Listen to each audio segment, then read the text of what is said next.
Салам достор, бүгүн биз седалищнердин кысылышы жөнүндө сүйлөшөбүз. Эгер бутуңуздун арткы тарабында ооруну сезсеңиз, жеңкейгенде, белдин жана буттун арткы бөлүгүндө оорутуу күчөсө, анда седалищнердин кысылышы калган болушу мүмкүн. Бул нерв L3, L4, L5 омурткаларынан башталып, бел аркылуу өтүп, ал мурун сымал булчуңдун астынан буттун арткы тарабы менен манжага чейин жетет.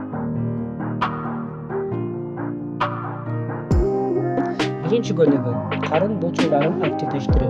Бул көнүгүү бел булчуңдарын сунуп, седалищнеринде болгон басымды азайтууга жардам берет. Аны төмөнкүдө аткарабыз. Аркаңызга жатып, тизлерди бөңүңүз. Белди төшөккө басып жаткандай элестетиңиз же белдин астына топ бардай сезип, аны басканга аракет кылыңыз. Ошол учурда карындын төмөнкү бөлүгүн чыңалып, андан соң бошошу керек. Дем чыгарганда чыңалуу, дем алганда эс алуу. Ар кандай ыңгайсыздыктын же оору болбошу керек. Бул абдан маанилүү.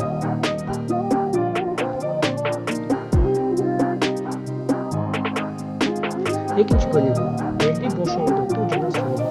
Бир бутту көкүрөккө тартыңыз, белди жеңил теберектеп. Бул абалда 20 секунд кармап туруңуз, эч кандай оорутуучу сезимдер болбошу керек.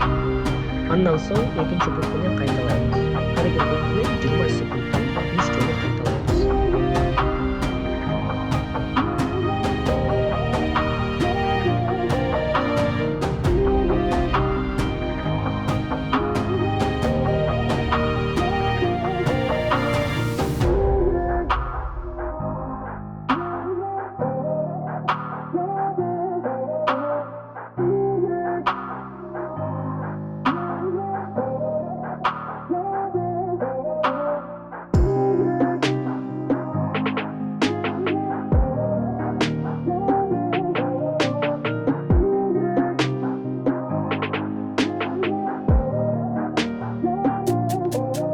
Үчүнчү көнүгүү буттарды айлантуу.